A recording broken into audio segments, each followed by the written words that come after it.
उत्तर प्रदेश की सियासत में इस वक्त क्या चल रहा है? बड़े दल अपने अपने हिसाब से रणनीति बना रहे हैं। जो सहयोगी दल हैं बीजेपी की, उनकी अपनी रणनीति। अनुप्रिया पटेल, जो कि अपना दल की नेता हैं, केंद्र में मंत्री हैं, वो भी लगातार अपने कार्यकर्ताओं से, अपने नेताओं के साथ बैठकें कर रही हैं। चुनाव सर पर है। इस वक्त हमारे साथ बात करने के लिए मौजूद हैं अनुप्रिया पटेल, केंद्रीय मंत्री। अनुप्रिया जी, स्वागत है आपका। ये बताइए कि चुनाव अब लगभग सर पे आ रहे हैं। पहले ये बताइए कि अपना दल कितना तैयार है और अपना दल की अपनी रणनीति क्या है? देखिए, अभी मैं हमारे पार्टी की संगठन समीक्षा बैठक ही चल रही थी। एक एक ज़िले के संगठन की समीक्षा के लिए हमारी टीम गई थी लखनऊ से, जिसमें हमारे राष्ट्रीय और प्रदेश के नेता थे, और हर संगठन की वास्तविक स्थिति क्या है उसकी एक रिपोर्ट लेकर आए हैं। तो हमारे सारे जिलाध्यक्ष आए हुए हैं। एक एक से पूरी वास्तविक जो सिचुएशन है उसको डिस्कस किया जा रहा है। कहाँ वो पार्टी लीडरशिप को कहीं भ्रमित तो नहीं कर रहे हैं, जो उसमें कमी है उसको सुधार के लिए उनको दिशा निर्देश दिए जा रहे हैं। तो हम अपने पूरे प्रदेश के अंदर हर ज़िले के संगठन को दुरुस्त कर रहे हैं, क्योंकि हमने साथ में चुनाव लड़ना है भारतीय जनता पार्टी के साथ, सहयोगी पार्टी के साथ, लेकिन हमारे हर ज़िले में हमारा संगठन हो, क्योंकि दोनों पार्टियों का संगठन जब मिलकर चुनाव लड़ेगा तभी बेहतर परिणाम भी होंगे। तो हम अपने संगठन को पूरी तरीके से तैयार कर रहे हैं। आप बीजेपी के साथ चुनाव लड़ेंगी, सहयोगी दल हैं, तो क्या सीटों का जो आप लोगों का डिमांड है, क्या पिछली सीट बराबर की सीटों पर लड़ेंगी, ज़्यादा सीटों पर लड़ेंगी, क्या होगा इस बार? देखिए, सीटों का डिस्ट्रीब्यूशन अभी तो हमने ऐसी कोई चर्चा नहीं की है, समय आने पर वो भी कर लेंगे। सोच हमारी यही रहती है कि हम दो दल हैं, मिलकर लड़ रहे हैं, दोनों की अपनी ताकत होती है। छोटे दलों की अपनी ताकत होती है, बड़े दल की अपनी ताकत होती है। कहाँ पे हमारी सिनर्जी बेहतर हो सकती है, आप जीत सकते हैं आप लड़ लीजिए, हम जीत सकते हैं हम लड़ लेते हैं। जो ओवरऑल रिजल्ट है वो ऐसा होना चाहिए कि हम फिर से सरकार बनाएं। तो समय आने पर इसकी भी चर्चा कर लेंगे। आपको मेनली माना जाता था कि आप लोग पूर्वांचल में आपका प्रभाव ज़्यादा है, मिर्ज़ापुर, वाराणसी, उस इलाके में।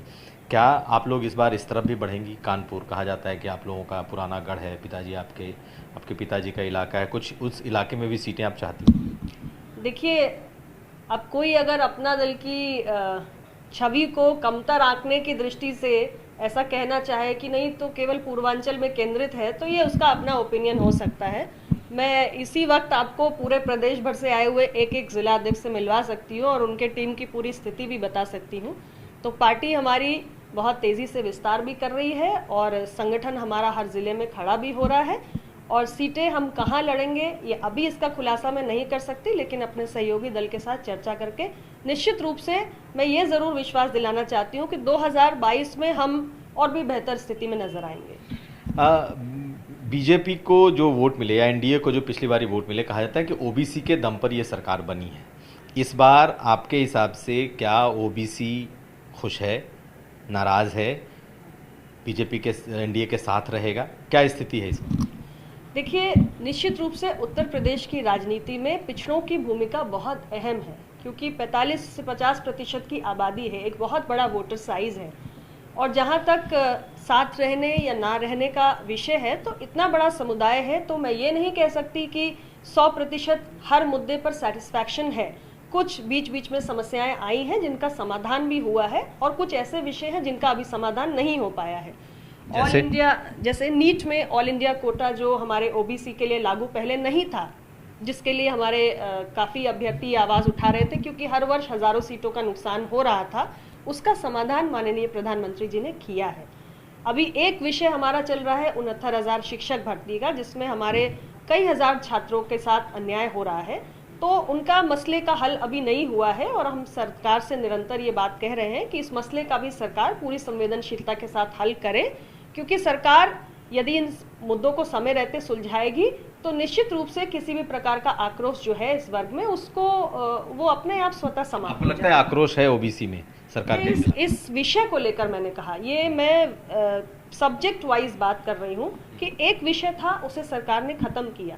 एक इतना बड़ा समुदाय है तो बहुत सारे विषय उठते रहेंगे, डाइवर्सिटी होती है, बहुत सारे इश्यूज समय समय पर आते हैं।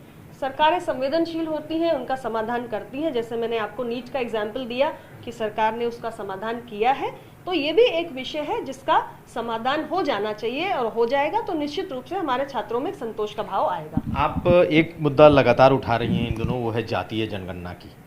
तो बीजेपी के तरफ से अभी कुछ लोगों ने भले ही इसकी बात की हो, लेकिन बीजेपी अभी सैद्धांतिक तौर पर तैयार नहीं दिखती है।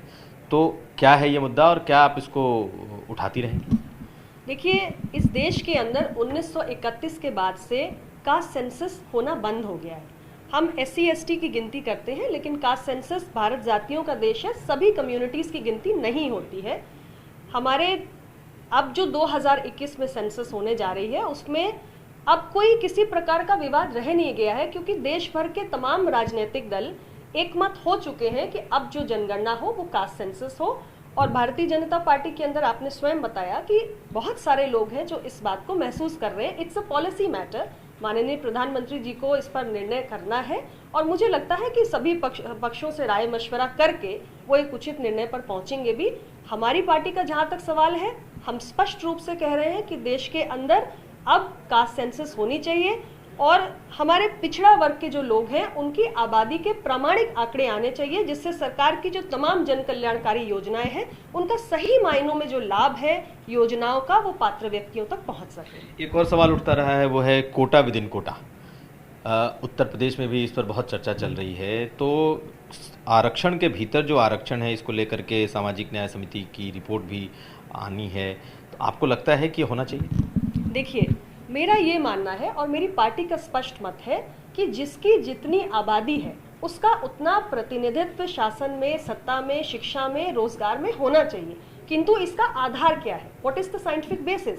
इसीलिए हम कह रहे हैं कि अगर आप कास्ट सेंसस करते हैं तो आपके पास प्रामाणिक आंकड़े आएंगे। जब आपके पास आबादी के सही आंकड़े नहीं है तो आप कोटा कैसे निर्धारित करेंगे और सब कोटा कैसे निर्धारित करेंगे? आपको पता ही नहीं है कि मेरा कितना जायज हक बनता है। तो आप आबादी की काउंटिंग कराइए और जो सही आंकड़े आते हैं उसके आधार पर सबको प्रतिनिधित्व दीजिए। यही तो देश को एकजुट रखने का तरीका भी है। लेकिन पहले आपके एनडीए पार्टनर भी रहे हैं ओम प्रकाश राजभर, और जो दूसरे ऐसे नेता हैं वो अभी मांग रहे हैं कि आप आरक्षण के भीतर आरक्षण करिए, क्योंकि ओबीसी के भीतर भी जो बड़ी जातियां हैं, जो प्रभावशाली जातियां हैं, ज़्यादा कोटा उनके पास जा रहा है।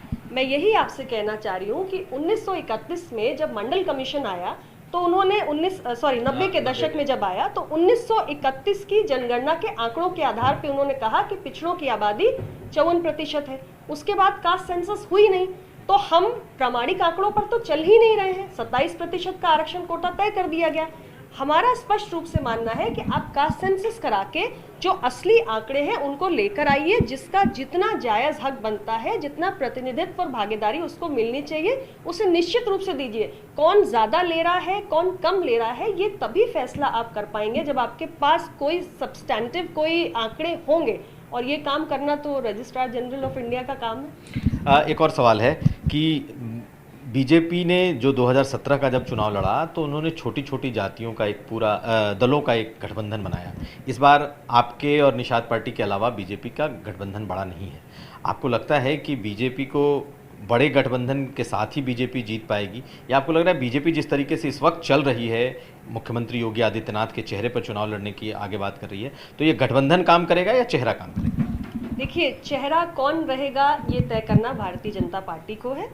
हम लोग एक सहयोगी दल हैं और ये हम अपने बड़े भाई के ऊपर ही छोड़ते हैं। मेरा ये ज़रूर कहना है कि पिछली बार 2017 में जब हम चुनाव लड़े तो माननीय गृह मंत्री जी, माननीय अमित शाह जी उत्तर प्रदेश के प्रभारी थे, और ये सच है कि उन्होंने माननीय ओम प्रकाश राजभर जी को और अपना दल को अपने साथ जोड़ा और सभी छोटी बड़ी जातियों को मिलाकर एक बहुत अच्छा उन्होंने समीकरण तैयार किया, जिसकी वजह से इतना बड़ा रिजल्ट भी देखने को मिला।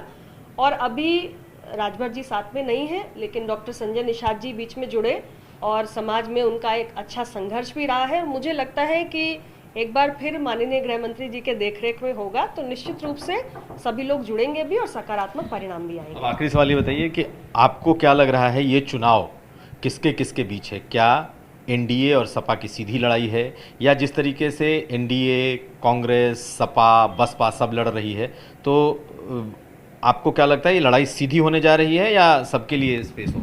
नहीं, देखिए, लोकतंत्र की ये खूबसूरती होती है और मुझे लगता है कि बहुत सारे पार्टीज को लड़ना भी चाहिए, सब लोग लड़ भी रहे हैं, लेकिन परिणाम तो स्पष्ट रूप से दिख ही रहा है। एक बार फिर जनता का समर्थन एनडीए को, गठबंधन को मिलेगा। लड़ाई किससे होगी, सपा से, बसपा से? मुझे तो लगता है कि कोई लड़ाई में है नहीं, सब लोग ऑपोजिशन में कौन बड़ा बन जाए इसकी लड़ाई लड़ रहे हैं, और सरकार तो एनडीए फिर से बनाएगी। धन्यवाद। तो हमारे साथ थी अनुप्रिया पटेल, अपना दल की नेता, केंद्रीय मंत्री, साफ तौर पर कह रही हैं कि इस बार कुछ मुद्दे ज़रूर हैं जिन्हें सुलझाने की ज़रूरत है, लेकिन सरकार एनडीए की ही बनेगी। कुमार अभिषेक, लखनऊ, आज तक।